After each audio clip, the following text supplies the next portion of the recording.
This is the Vendi Sales Podcast, hosted by Jager.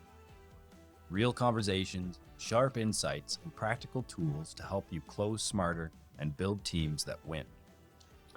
Hey everyone, thanks for tuning in to the Vendi Sales Consulting Podcast. Today I am so happy to welcome Eric Larocque from Cultivate Winning on the west coast of Canada. Eric has been helping business owners, leaders, sales teams for the better part of a year, helping them understand where the leaks and gaps in their sales teams and processes are, and helping them fix them to create exponential revenue growth. Eric, welcome to the podcast, man. Yeah, thank you. Boom. Love that intro. And I'm stoked to be here. Thanks for having me. And I'm really excited to have this chat. I've been following you on LinkedIn for a little while now, and kind of felt like we both had that same vision and same sort of messaging towards the problems that we fix. So I'm excited for this conversation. Yeah, for sure. It's been awesome to get to know you and hear your stories in the trenches and some of the big turnarounds and wins you've had, plus some of the big impacts you're making with clients. And it's been super cool to see where we have strengths and weaknesses in other areas. And hey, as two business owners trying to help the same people, how we can actually help each other. So super excited to have you on this episode. And hey, where I would like to start is just what is Cultivate Winning and what do you do and how do you do it? Yeah, I appreciate that. So essentially, Cultivate Winning is my idea of being able to be there for sales leaders, sales managers, founders, and owners of businesses. Essentially, I'm very pro people, and we can get into that when it comes into leadership philosophies and stuff like that. But I always go to war for my people and, my teammates. And I don't know, that probably comes from my athletic background of always sort of being in team-based sports. But what I've noticed through my sales career is often good people get blamed for bad systems, right? So I've seen it time and time again where people were just really struggling with whatever position they were in. They might have changed seat, or they might have gone somewhere where there's a lot more stability in processes, and then you see them flourish as salespeople. So that really got me thinking through my sales career, I want to look at this on a deeper level and not just super surface level and make sort of reactive decisions on just replacing people, right? Because typically when I was being involved with different teams, I get quite deep and entrenched and very immersed in that culture. And I typically find myself sort of in those leadership positions, getting people around me to sort of that next level. So long story short is sort of found a hole, let's say, in the sales industry where a lot of people were being blamed for not being good enough, not meeting quota, not producing enough. And, for the last 6 to 10 months now, I've been helping companies actually reverse that thinking and look deeper at their systems. And they've been able to keep the people that they thought they had to replace while, putting together solid systems where now they can actually scale as well. So that in a nutshell is kind of what Cultivate Winning does. We diagnose what the issues are. Oftentimes, the sales leaders, the founders, they're not really sure what the problem is. They just know their team's underperforming and they're not making as much as they want, or the conversions are down. So I go in there, I spend 2 to 3 weeks really immersing myself again and looking at the finer details, data, making different analysis, and then making a playbook or a template for them to sort of be able to get on at that hole and fix their team, and either fix people, process, or systems, and maintain that relationship ongoing to make sure that everything's running smoothly. Amazing.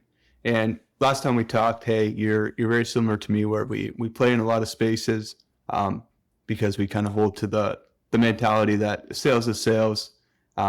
Each industry, each company has its own nuance, but the fundamentals don't really change. So I'm curious, across all the organizations you're working with, you have worked with, you've audited, etc., where are the most common recurring gaps in either processes or systems? Yeah, so I would say typically what I've seen the most is just having inconsistencies within the sales process themselves, the sales methodologies and systems, and then the CRM visibility. those are, I would say, kind of the top three, right? Like typically they know that their team's not doing well. There's inconsistencies within the individual performers on a team. They don't really know why. And then they're lacking that visibility into the CRM, the data. And sometimes they have the visibility, but they don't know how to read the data properly to make those decisions on how to make that next move, you know? Absolutely. What typically is the next move? Like if once you kind of get some of those systems, processes, playbooks, you got the visibility, like that stuff's good to know and it's good to, you know, have written down, but like what's the next move once you have it built? For sure. Yeah. I think it just depends on whatever the problem is, right? But typically it's like getting boots on the ground and fixing those issues. So let's say it is CRM visibility. Let's sit down with the leaders, the managers, and go through what they want that to look like and how we can map it within their system. And if they have the right anchor points to pull that data in, work with marketing, make sure everything's coming in properly. And then once we have that data that they're looking for, let's train and let's mentor on how to keep people accountable using that data and making sure people are, you know, making sure it's transparent that these are the goals, this is the objectives, and everyone is aware of it. Very true. We're hands-on coaching after that, right? It's like mentoring the leaders to coach. A lot of coaching. The biggest thing I see is just a lack of coaching overall, both like how to do it and when to do it and how much to do it. I love that. Yeah. You know me, I stick to a lot of what Mike Weinberg has written, and it's a lot of what you're saying too, right? Like our two most important activities as sales leaders is holding our team accountable and running true accountability and spending time in the field or on the phones with their sales team, selling with them. So I'm curious, like when you help companies get that visibility, and that's a big thing I push for, right? It's get visibility, then have accountability. When you do those two things really well, you're going to affect the bottom line of driving sales. But what do you see accountability looking like in most of your organizations? Like where do you try and bring them to have true accountability? I think accountability comes on knowing what your objective and what your goal is and striving towards it, right? So let's say if you have a goal of, you know, closing, you know, 250K this quarter and you're at 80K and there's a month to go, accountability comes in having those tough discussions with that individual and letting him know where he's at and how he can get to where that end goal is, right? So you wouldn't want to let it fall that sort of like late within 30 days, that far down, but it's having those tough calls, having those tough discussions, having one-on-ones, always staying on top of it, making sure that the individual knows how to get there and the right systems to get there. And I think if once all that's in place, then there should be no reason I'm not hitting it, right? Other than potentially a motivational issue from the person itself. How do you see, you know, a lot of companies, once they kind of decide that they're gonna, you know, we're gonna do accountability, we got to hit our goals this year, etc. They kind of get on this KPI train, and everything's about the KPIs. How do you kind of balance those activity metrics versus the results metrics, and giving salespeople the freedom to kind of execute? What have you seen work? What have you seen not work? I think it's just like having that like psychological safety of people knowing that like if let's say they don't hit their next quota, they're not going to be gone. You know what I mean? Like having a long leash. Like I don't like to micromanage people. I don't like to micromanage at any level. Even when I work with companies, I don't like to micromanage or tell them what to do. I like to collaborate and work with people. So that being said, like that's kind of where I would come from that angle, right? It's sorry, I just lost my train of thought there. It's all good. Kind of like KPIs versus accountability. And how do you balance that? Yeah. Okay. So like I was saying, just having that psychological safety of like having people that are intrinsically motivated to hit those goals. You don't want to breathe those KPIs like down people's necks all the time, because it can become very demotivating to have that sort of thrown in your face all the time. But I still think that there should be those weekly one-on-ones and touch points with leadership to let people know where they're at and to foster and to nurture that growth as much as possible, right? So it's a combination of holding people accountable, having sometimes hard conversations, but also nurturing and fostering like that growth within their goal as much as possible, and give them like the right tools and processes to get there. Yeah, no, I love that. Giving them the tools and the processes to get there. Everything you talk about really is the people, like you said, coming back from your sports background, growing up playing really competitive hockey, and the need and the desire to have your teams back and have everyone trust and believe. How do you create that when you're coming in for a 60, 90, 6-month sprint? Like how do you start to generate that culture and ensure it's going to stick when you're gone? Yeah, I think it just comes from everyone getting together and having super transparent conversations. And like those conversations are going to be people having to go through and make, tough calls on where they want to be. So like put goals down on where you want to be, establish a game plan for everybody to, have their own individual goals as well as team goals, having everyone on the same page. And just making sure, just from like a leadership point, like that you have, everyone's like buy-in. You know what I mean? I think the biggest thing is that you need the entire team to want to achieve that same goal, right? If everyone's achieving and pushing towards that same objective, and you have the right people in the right seats, then you're gonna kill it. You know what I mean? So, and that culture will sort of feed itself. If you have the right people there, they're gonna sort of be champions for you, and they're gonna motivate other people, and they're going to sort of feed off each other. And in an ideal world, they're competitive with each other, but they're also helping each other. You know what I mean? So I think if you're able to sort of foster that environment, like that atmosphere super early, get management really bought in. They're saying the same message. You know what I mean? Everyone's on the same page.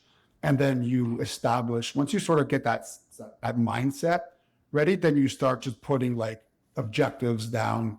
And then you hold people accountable moving forward from that. And then again, it's like a lot of touch points, a lot of one-on-ones, a lot of conversations on, daily, a couple times a week, but there needs to be, a lot of communication. And what I've seen typically where it falls apart is they've established it, everything is good to go, but then management sort of just like reaches out maybe once a month if they're working remotely, and it just loses all its steam. You know what I mean? So like once you establish it, you really got to keep the momentum rolling. And sales, I do believe, is very much a momentum game.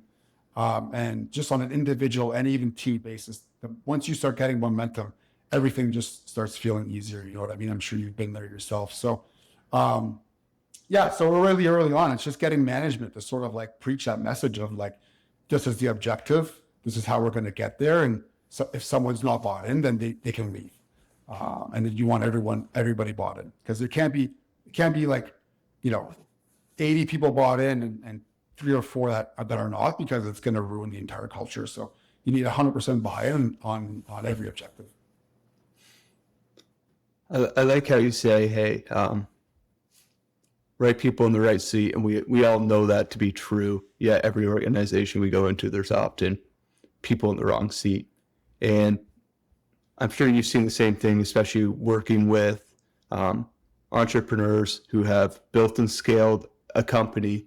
Maybe they're doing 10, 15, $20 million now, and they have 2, 4, 6 salespeople. A lot of that has kind of organically happened where good people do good work and we get the job done, and you come in and you find out what the company needs is growth, and we have a lot of account managers, or we have strictly hunters, and we're leaving our accounts to burn up and leave us. How do you go about understanding, specifically in the sales role, if you have the right people in the right seat?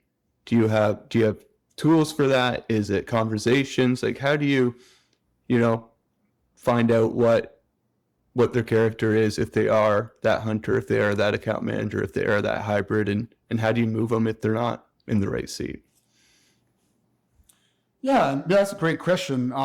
Yeah, I do have tools that I have used in the past. I love people and I love data, so I'm quite obsessed with analyzing data and having a lot of anchor points. So I've used a tool called People Best for a long time, which is essentially just like a psychological assessment tool that analyzes your traits, behaviors, competencies, what sort of drives you as a person, what drives you as a salesperson.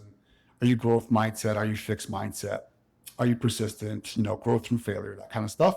So again, these, take it with a grain of salt. These are not like, super objective anchor points, because again, everything is very dependent on how those people that are taking those tests are answering those questions on that specific day.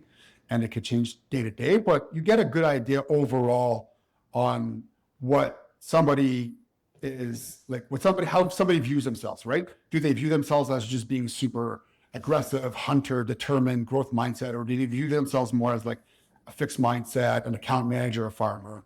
So I like to use tools like that to give me a super high level view of like what that person could be. And then it comes from having those conversations with like those people themselves.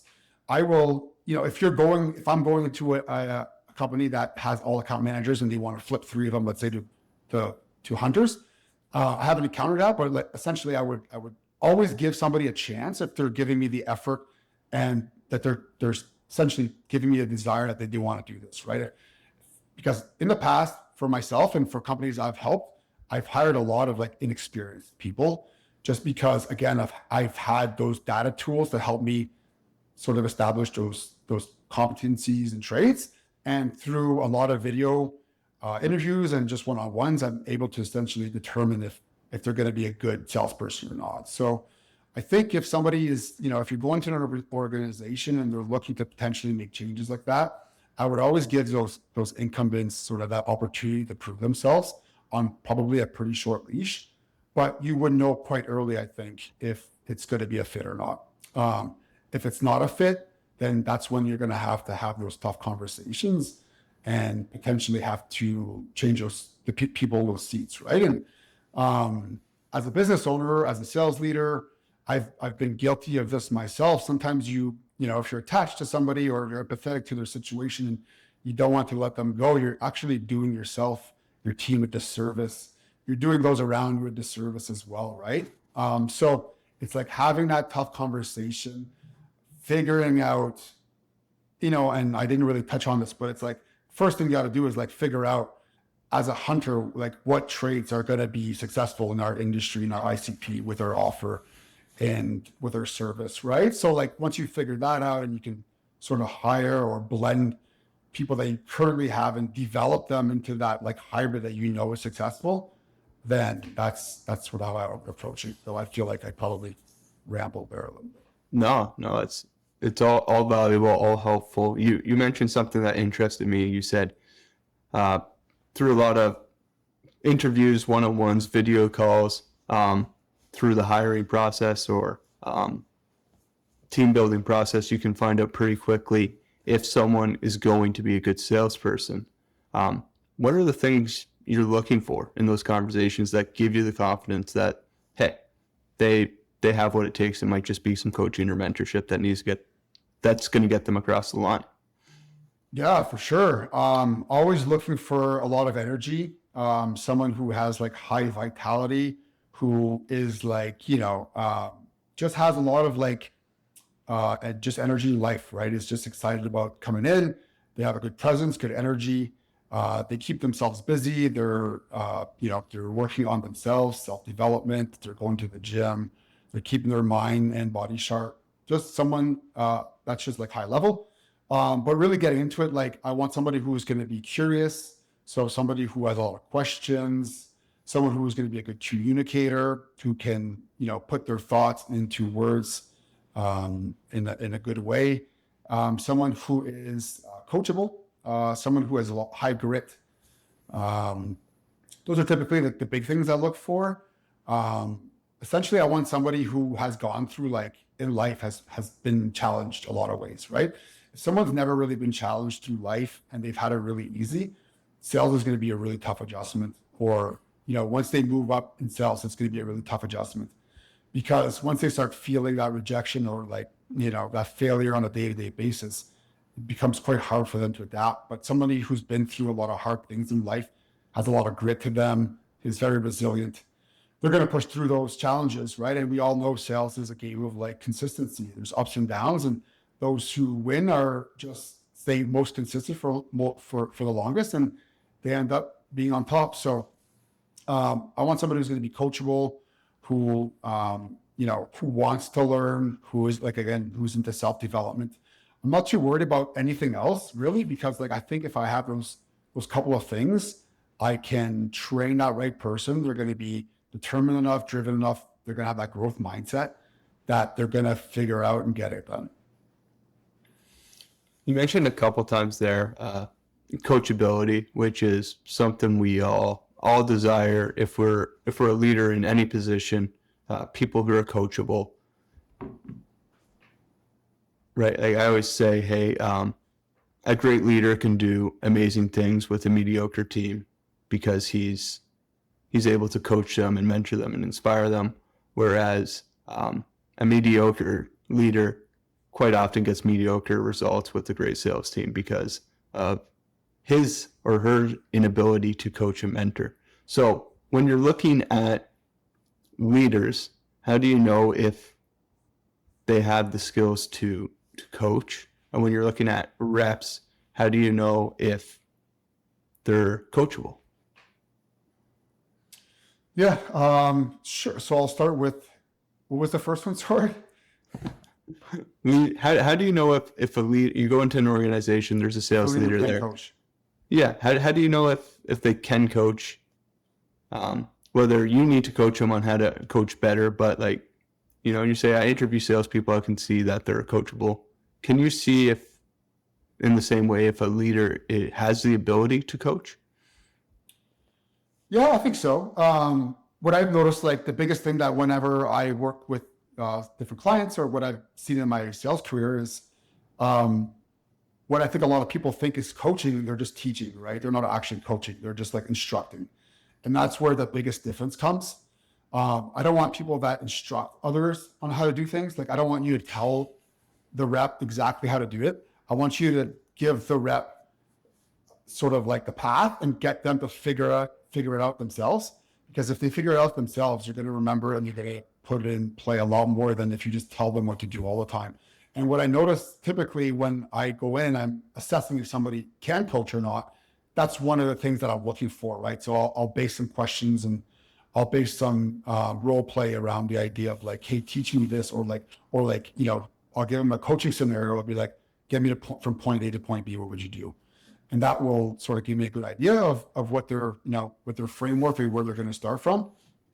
As well as a big thing in coaching is being okay with dealing with conflict. And that's another one that I notice a lot of people that are shitty, coaches or managers, not there's a lot of good ones, but there are some shitty ones, is typically they shy away from conflict and they don't have those meaningful, hard conversations that typically people will need to get through. And they'll just sort of ignore most of it. They'll just look at dashboards, right? And they'll just sort of not get into the coaching thing because they don't want to have those hard conversations, or they don't want to deal with that conflict, interpersonal conflict. So I think those two things is typically if somebody is okay with dealing with conflict, they deal with conflict head on, they're, very good that way, and that they understand the philosophy of coaching, then that pretty quickly would tell me if they're going to be a good coach or not. So it's just a lot of back and forth questions, role playing, and then just making an assessment on that. And is it similar process for when you're interviewing potential sales reps on if they're going to be coachable, or is it a little bit different? No, it's pretty similar. Again, it's going to be a lot of questions. In an ideal world, I would have some of those traits, behaviors, data points. If I don't have those data points, then it's going to come down to a lot of the questions, the coaching, the role playing, figuring out with somebody who has been, if there's a sales rep who has actual sales experience, then I'm going to ask a lot of questions on hey, what happened with coaching in the past? Did you enjoy it? Was it meaningful? What did you get out of it? Tell me about this or tell me about that. And try to really get it out of them. If I'm hiring someone who has not had much sales experience, then I want to learn about, like, tell me about your university experience, or tell me about, did you play sports growing up, or did you have any hobbies or anything like that? Or just trying to really get an idea of who that person is, what drives them, and if they can take that feedback or not. Amazing. I want to bring it back to kind of the leadership sphere.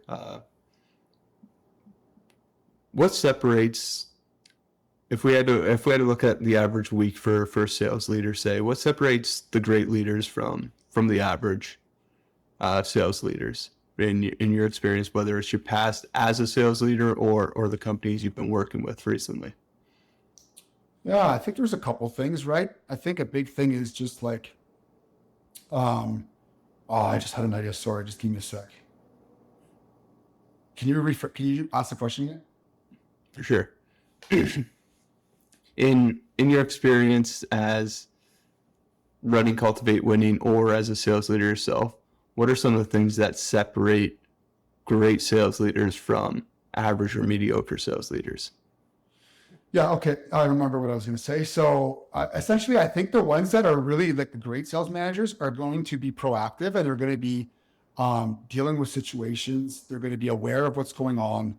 They're going to be talking to either their managers or their people, and they're going to be separating both their time on the day-to-day, but also looking at like that larger picture, and balancing both. What I've seen on leaders that don't quite get there is that they're just like fighting fires. They're in the weeds all the time. They're dealing with people problems because they don't have the right systems. They're dealing with process problems because they have managers that don't want to enforce it or are afraid of conflict. And they're just like wasting their entire time fixing issues because they don't have that forethought, and like they're not putting the systems in place to eliminate these problems. Also, the people that are in the weeds day to day, what I've seen is that they're quick to blame others and to be very emotional. Whereas the great leaders I've seen will take the blame, they'll take the ownership themselves, and they're like very patient, and they have good emotional like balance, right? They're not super reactive, they're not like super emotional, they're balanced, they're composed, they're looking ahead, but they also have an eye on the day-to-day, and they know how to balance both those data points to make the best decisions moving forward. One thing I often get asked from ownership groups or presidents, general managers, is we understand how to measure our salespeople. We understand how to hold them accountable. We understand how to run the accountability meetings, the sales meetings, the results, the pipeline reviews, etc. But what are we looking for? How are we measuring our sales leader?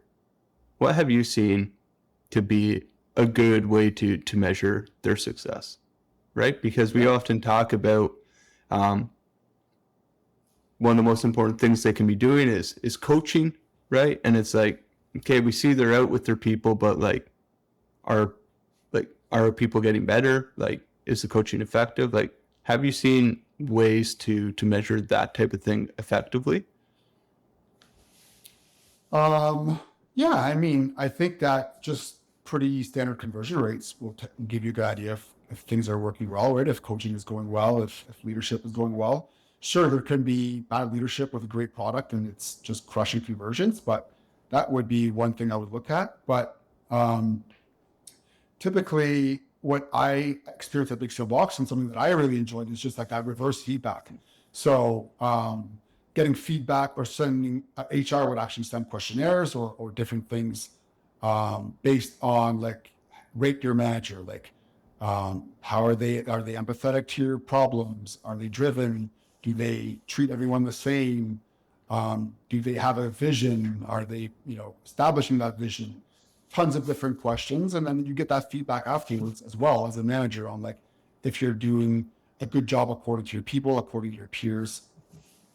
So that, I think that's a great system, because for myself, there was some things where like I had a blind spot for, right? So sometimes when you hear these different anchor points from either your peers or from people that report up to you, it's like very different than what you think, what you get from above, right? From your direct managers.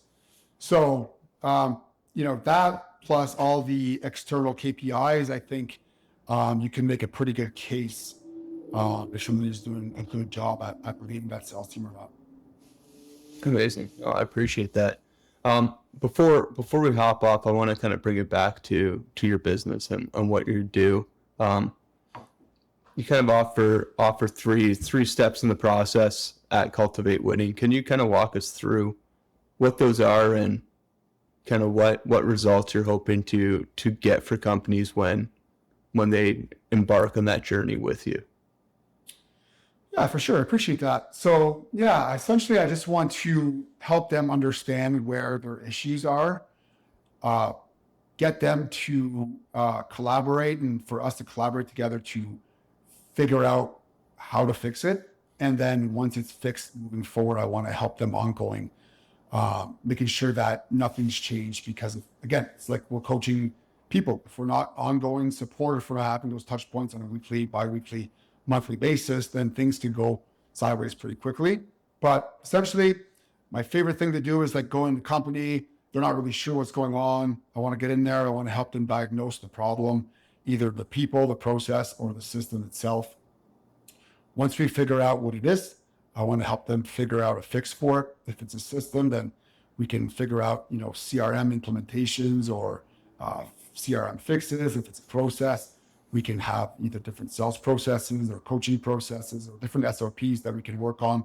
And if it's people, then I'm happy to train or potentially help them hire those next people, right? So, and then offer that ongoing support, because one thing that I wish I had more in my career is like somebody to offer me that ongoing support and those objective sort of, decisions and conversations. So that's essentially where I'm coming from, hoping to help companies just figuring out why their teams are underperforming and help them crush revenue and help them crush their cultures and have a great time doing it, honestly.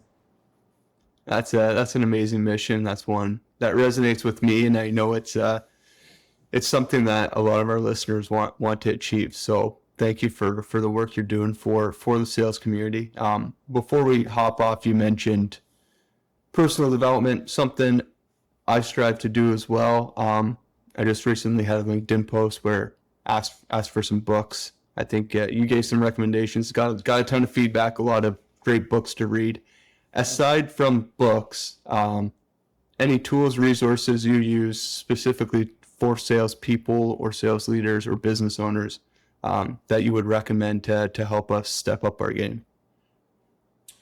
Yeah, I mean, books are fantastic. Podcasts, audiobooks. Whatever type of content, like however you like to digest that content, whatever it is, just go at it.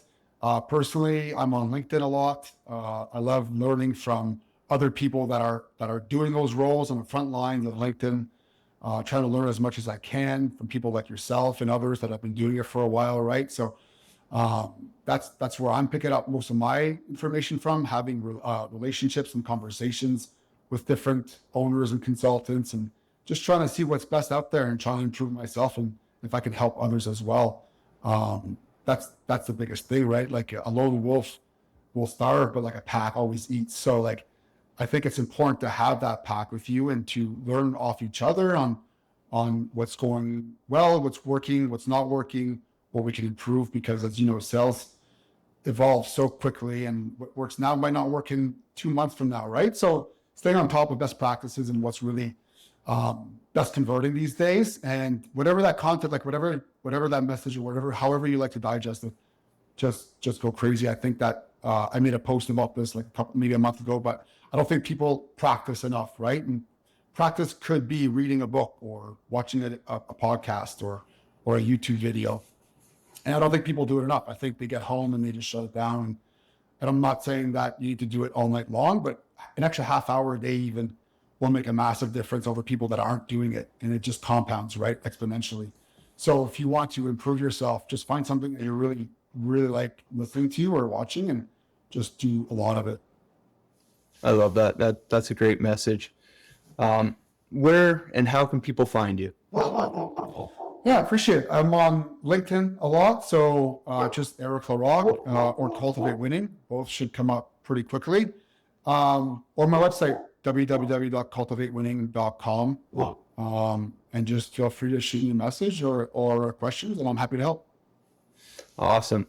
Eric, I appreciate you so much joining the Vendi Sales Podcast. I appreciate your insight. I appreciate everything you're doing for the sales community, and I wish you the very best as you continue to grow, Cultivate Winning.